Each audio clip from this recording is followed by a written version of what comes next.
travel. The great human tradition of spending money to go somewhere beautiful and then being absolutely furious that it exists the way it does. Every year, millions of people leave the comfort of their homes, cross oceans, climb mountains, and visit wonders of the world, only to file a formal complaint that the wonder wasn't convenient enough. What follows is a curated collection of 27 tourist complaints so spectacularly disconnected from reality that they deserve to be preserved behind glass, studied by future generations, and used as evidence that confidence and intelligence do not always travel together. Buckle up. Your faith in common sense is about to take a long scenic detour. 1. A visitor to the Scottish Highlands submitted a complaint to their travel agency stating that the countryside was, quote, too green, not a little green. Offensively, aggressively, inconveniently green. They had apparently envisioned something more muted, more beige perhaps, more like the office park they drove past every morning. The Scottish Highlands, a region that has been relentlessly, defiantly green for approximately 10,000 years, had failed to adjust its color palette to match this person's expectations. The grass did not apologize. The hills remained hills, and the clouds, as clouds tend to do in Scotland, continued producing the very moisture responsible for all that greenery. Nature, it turns out, did not receive the memo. 2. A tourist visiting Rome complained that the Colosseum was, and I quote directly, too old and falling apart. They suggested it could use a renovation, perhaps some fresh paint, maybe a roof. The Colosseum, for those keeping track, was completed in 80 AD. It has survived earthquakes, medieval stone, robbing, 2,000 years of weather, and multiple world wars. The fact that it is still standing at all is genuinely one of the most remarkable things human beings have ever accomplished. But yes, could use a lick of paint. Absolutely. Let's get someone in there with a roller. 3. A beachgoer in the Maldives filed a complaint because the ocean was, in their words, too wavy.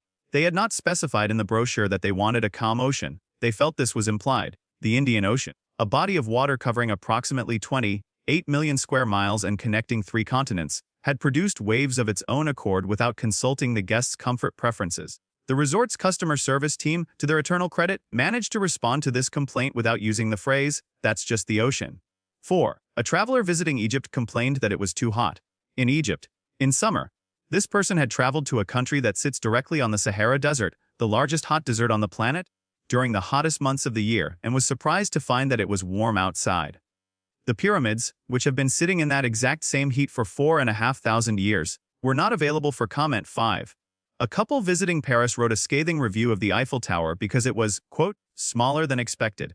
The Eiffel Tower stands 330 meters tall. It is the tallest structure in Paris. It is visible from miles away. It weighs over 7,000 tons. When informed of these measurements, the couple reportedly said they still felt it looked smaller in real life than in photos. This is a phenomenon called perspective, and it applies to every object in the known universe. But do go on. 6. A tourist in Japan complained that the cherry blossoms were the wrong shade of pink. They had seen a specific photograph on social media and had traveled to Japan expecting the trees to match it exactly. The trees, operating on a schedule determined by temperature, rainfall, and thousands of years of biology, had produced blossoms that were approximately 2 shades lighter than the filtered Instagram image the guest had used as a reference. Japan's cherry blossoms have been blooming for millennia. They have never once asked a photographer's permission before doing so. 7. A guest at a hotel near the Grand Canyon complained that the canyon was too far from the hotel lobby. The Grand Canyon is 277 miles long, up to 18 miles wide, and over a mile deep. It is, by any reasonable measure, one of the largest holes in the surface of the Earth. The hotel was built as close to it as regulations and physics would permit, and still it seems not close enough. Would they have preferred it in the lobby? Perhaps as a feature wall? 8. Here's one that escalates quickly. A visitor to Iceland complained that the northern lights had not appeared on the night they had specifically scheduled to view them. They wanted a refund for the northern lights, which are a natural electromagnetic phenomenon produced by solar wind interacting with the Earth's atmosphere at altitudes of up to 600 miles. Iceland's tourism board does not control the sun. This has been confirmed. 9. A tourist visiting a wildlife reserve in Kenya complained that a lion had walked too close to their jeep during a safari. This is the complaint, not that the lion had done anything threatening, simply that it had approached within what the guest described as an uncomfortable distance. The lion was in its natural habitat, doing what lions do in a reserve specifically designed so that tourists could observe lions doing exactly that. The lion was not informed that its proximity was unwelcome. The lion did not care. 10. A family visiting Niagara Falls complained that the waterfall was too loud. Niagara Falls discharges approximately 6 million cubic feet of water per minute over a cliff edge. The sound it produces is, scientifically and inevitably, enormous. The family had driven several hours to see it, stood directly in front of it, and then expressed genuine grievance that it was producing noise. They had, apparently, expected more of a babbling brook situation, Niagara Falls has been falling at roughly this volume since the last ice age. This is not a new development. 11. A traveler in New Zealand complained that the hiking trail they had chosen was too hilly. In New Zealand, a country whose entire tourism identity is built around dramatic, rugged, mountainous terrain, the trail had been labeled challenging in 3 separate places across the booking website. The hills, for their part, had been there significantly longer than the website. Be honest, at what point does a hill become someone else's fault? 12. A guest visiting Santorini submitted a complaint that the steps between levels of the island were unreasonably steep. Santorini is a volcanic island built into the caldera of an ancient eruption. Its iconic white buildings are stacked vertically into a cliff face.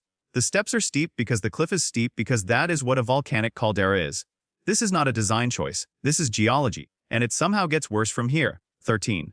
A tourist visiting the Amazon rainforest complained that it was humid and full of insects. The Amazon rainforest is the largest tropical rainforest on Earth. It contains 10% of all species on the planet. It produces 20% of the world's oxygen.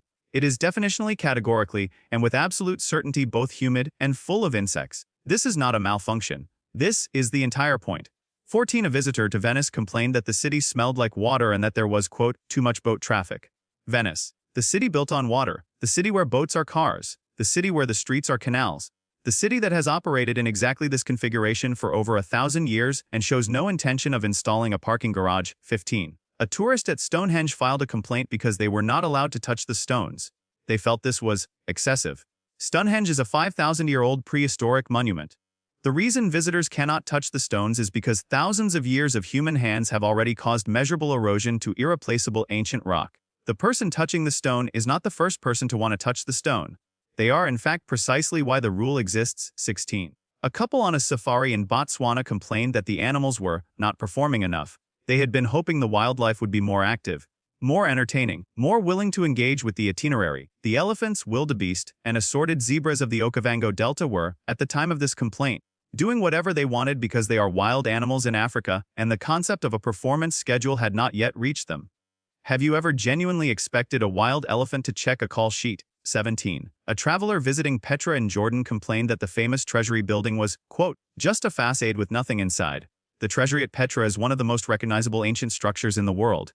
It is carved directly into rose-red sandstone cliffs. It is 2,000 years old. It is also, yes, a facade, which is exactly what it has always been, what every historical account describes it as, and what approximately 40% of travel articles mention in the first paragraph. The information was available. It simply had not been read. 18. A tourist in Hawaii complained that their hotel room had too much of an ocean view, and the sound of the waves kept them awake at night. The ocean kept them awake in Hawaii, at a beachfront hotel they had selected and paid a premium for specifically because of its proximity to the ocean. The ocean, for reference, does not have a volume control. It never has. It is under no contractual obligation to quiet down after 10 p.m. 19. A visitor to Antarctica, yes, Antarctica, complained that it was cold. Antarctica, the coldest continent on Earth, the place where the lowest natural temperature ever recorded by humans was measured.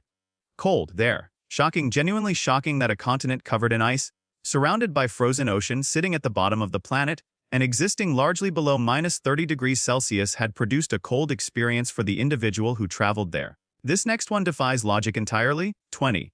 A tourist in Thailand complained that the street food they had purchased at an outdoor market tasted too authentic.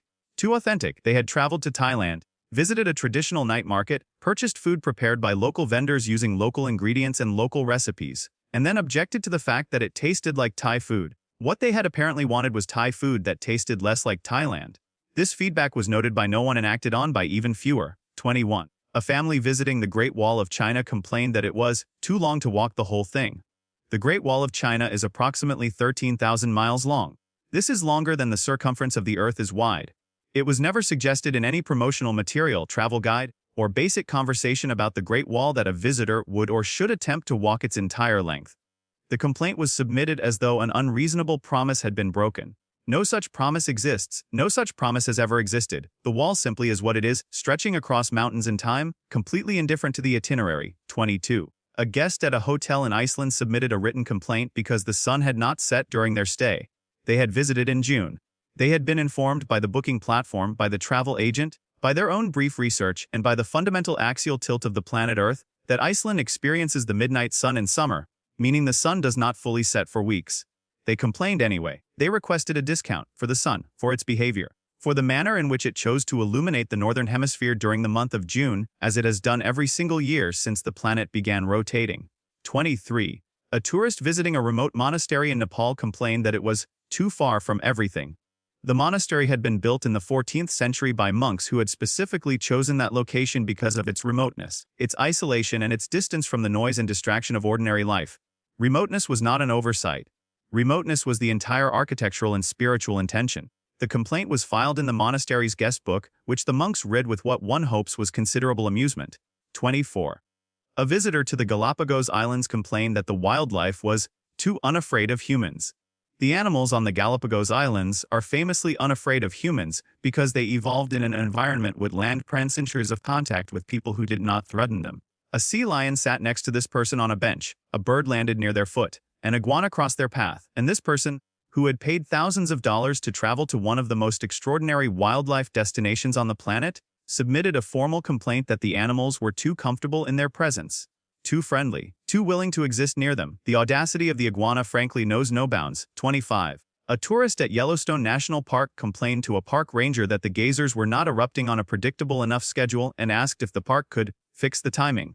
Old Faithful, the most famous geyser in the park, erupts approximately every 90 minutes, making it one of the most punctual natural features in the world. Other geysers at Yellowstone operate on schedules dictated by underground water pressure, magma proximity, and geological forces that have been building since the Pleistocene. The park ranger who received this complaint has, presumably, developed extraordinary patience. The magma beneath Yellowstone has not. 26. A traveler visiting the Serengeti during the Great Migration complained that there were, and I quote, too many animals in the way. The Serengeti's Great Migration involves approximately 2 million wildebeest, zebras, and gazelles moving across the plains in what is widely considered one of the greatest wildlife spectacles in natural history. Travel companies charge significant premiums specifically to put clients in the path of this migration. The animals were, in this person's assessment, creating a traffic problem. 2 million animals, crossing one of the oldest ecosystems on Earth as they have done every year for tens of thousands of years, were an inconvenience. We are truly still warming up. 27. And then finally, inevitably, we arrive here. A tourist visiting Auschwitz-Birkenau, the former Nazi concentration and extermination camp, now preserved as a UNESCO World Heritage Memorial Site, submitted a complaint to the tour company because the experience had been, in their words, too depressing. They had expected something more uplifting. They felt the guides focused too much on the negative aspects. They requested that future tours include more positive historical context. Auschwitz, they wanted more positive framing. At Auschwitz, where 1.1 million people were murdered, where the gas chambers still stand, where shoes and suitcases and photographs of the dead are preserved behind glass as testimony to one of the worst crimes in recorded human history, they found it too sad. They wanted balance. They wanted the guided tour of a genocide to end on something warmer. There are no words adequate to respond to this. There is only silence and the hope that the guide breathed deeply, said nothing, and drove home slowly. Somewhere between number 1 and number 27, you start being surprised and start being something quieter. Something more like exhaustion. Because the thing connecting all of these complaints isn't stupidity, exactly, and it isn't cruelty, exactly, it's the unshakable belief that the world exists as a service, and that when it fails to perform, someone is responsible. That Scotland should be less green, that the Colosseum should be newer, that the ocean should be quieter, that history should be more convenient, that nature should behave. We have built a civilization that is so insulated from inconvenience that an ancient ruin, a wild elephant, and a glacier have all become customer service failures. That is extraordinary in the worst possible way. So here is the question worth sitting with: which of these 27 actually bothered you the most? Drop it in the comments and be specific, because somewhere in this comment section, someone is about to say something that belongs on this list. If this video made you feel like the only reasonable person left on Earth, which, if you've made it this far, you almost certainly are, go ahead and leave a like. It helps more than you'd think. And subscribe if you'd like to continue being the most well-adjusted person in the room. We'll be here shaking our heads slowly.